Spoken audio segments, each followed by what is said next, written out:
Presentaré un análisis descriptiu de les infeccions de transmissió sexual en persones trans, deia un resident de la ciutat de Barcelona. M'agradaria molt fer la mateixa informació que a Mataró, però no tinc aquestes dades. Jo treballo en l'Agència de Salut Pública de Barcelona, en el Servei d'Epidemiologia. Si alguna vegada alguna de vosaltres ha passat alguna infecció de transmissió sexual, que no ha d'aixecar la mà, però sense estigma, probablement el metge els va trucar i els va fer un parell d'enquesta, una enquesta petita, un parell de dades, i nosaltres recollim totes aquestes dades i fem anàlisis.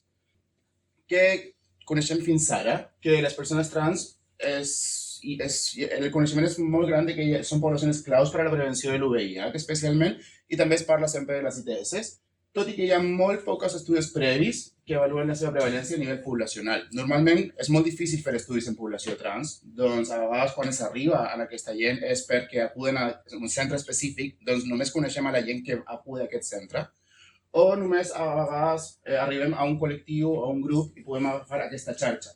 Però a nivell poblacional hi ha molt pocs estudis.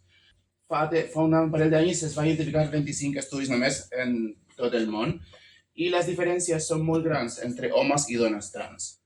Per què passa això? Perquè fins a 10 anys abans no es va recollir la variable trans quan es feien aquestes enquestes. A Catalunya es va començar aproximadament com el 2015 i fins i tot s'ha reportat que alguns estats, per exemple als Estats Units, on es recull aquesta variable, els professionals fan errors encara quan han de categoritzar què és un home trans i una dona trans. Aquest estudi no s'havia fet mai ni a Barcelona, ni a Catalunya, ni a Espanya, i aquestes dades, aquest és un anàlisi secundari d'un TFM que vam fer, d'on va sortir aquesta informació que no havíem publicat mai i aquí ho tenim. Per què ho hem fet? Perquè les dones trans a Barcelona representen un 5,8% del diagnòstic de VIH. D'aquestes, 12 de les 13 casos provenen de Llatinoamèrica. No teníem aquest coneixement en les poblacions trans i, per tant, hem fet aquest estudi. És un observacional descriptiu amb tota la gent, qualsevol cas notificat d'alguna ITS en la ciutat, que es va identificar com transsexual, aquí comença la part estranya, a la variable orientació sexual. Quan a la gent se li pregunta la seva orientació sexual, tu pots respondre que ets homosexual, bisexual, heterosexual o transsexual. Ja podrem parlar després que això és una mica complicat perquè pot haver gent que sigui transsexual i al mateix temps sigui una transsexual heterosexual o un transsexual bisexual, etc. I la transsexualitat no és una orientació sexual. En fi, tot això nosaltres només recollim les dades i ja parlarem després de les conclusions que estem fent canvis. Com aquí podem observar, són aproximadament 50.000 casos d'ITS en la ciutat de Barcelona des del 2018 fins al 2023. En aquest món, aquesta és la gent heterosexual, la gent bisexual, la gent homosexual, i en totes aquestes poblacions, 48%, no es va recollir. Els professionals no van preguntar aquesta informació i per tant no tenim accés a aquestes dades. 162 casos, 0,4% de tota la mostra, es va recollir la informació transsexual. Això arriba fins a un 0,8% quan excluïm a tota la gent on no es va recollir, tot i que és un número baixet. La tendència, podem observar en cada any que hi ha una tendència una mica rara, però que aproximadament va de pujada. Hi ha un augment, almenys en el 2023, comparat als abans de la pandèmia, de totes les infeccions. Si fem aquesta avaluació d'acord al sexe, podem observar que els homes trans, o la gent que es va registrar com home i després amb la variable trans, amb l'orientació com trans, tenen un augment molt més gran que les dones trans en cada any. D'acord a l'edat, els homes trans també tenen una molt menor edat que la gent i les dones trans. Quan fem una separació per grups d'etaris, observem que la majoria dels casos en homes trans van ocorrir en menys de 35 anys, en comparació a les dones trans, on la majoria va ocorrir en més de 45 anys. Podem discutir després per què passa això.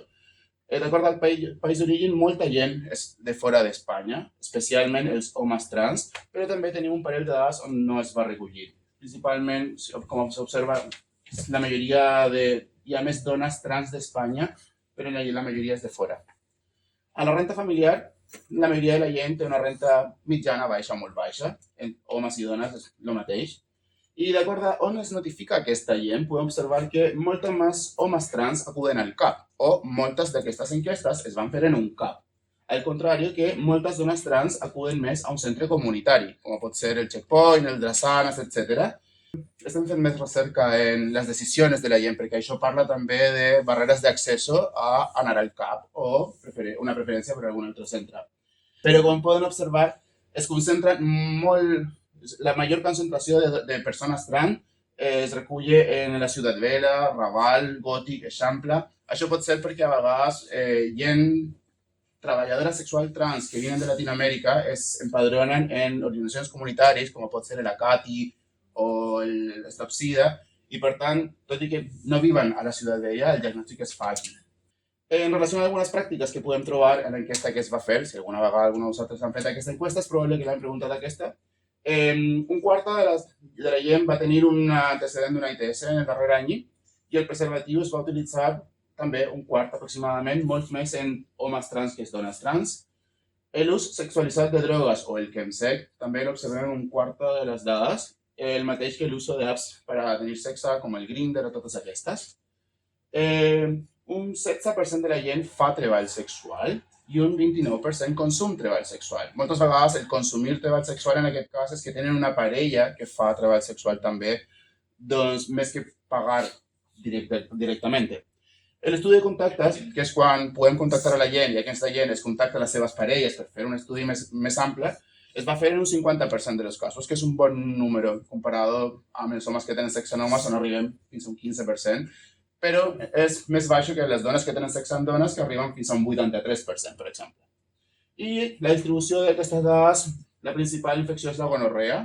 Després tenim a la sífilis amb un terço, especialment en homes trans, que això no és una que tenim tanta claritat de la sífilis en homes trans, i un 4% vam observar una coinfecció amb VIH.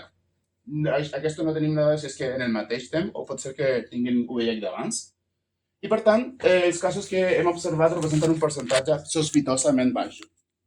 No podes, per la mateixa pràctica de risc que és tenir sexe, no pot ser que un 5,8% sigui de VIH i només un 0,4% d'altres ITS. Podem estar endavant de problemes d'infradiagnòstic, això vol dir que la gent no accedeix als serveis de salut, o d'infranotificació que quan acuden no es recull de forma correcta. Hi ha dubtes sobre la correcta identificació dels homes i dones trans i això tenim que seguir avaluant per què està passant i es requereixen estratègies més participatives, més comunitàries com aquestes. Hem anat amb les mateixes dades al trànsit i ens van dir que una mesura de queixa per lo mateix de que l'orientació sexual no és transexual, ells no recullen la variable trans i marquen l'orientació que corresponde i, per tant, probablement estem perdent moltes dades ahí. Hem fet canvis també a l'enquesta epidemiològica des d'aquest any, ara es recull home trans, dona trans, no binari, i tot i que encara hi ha que fer més canvis, estem en això.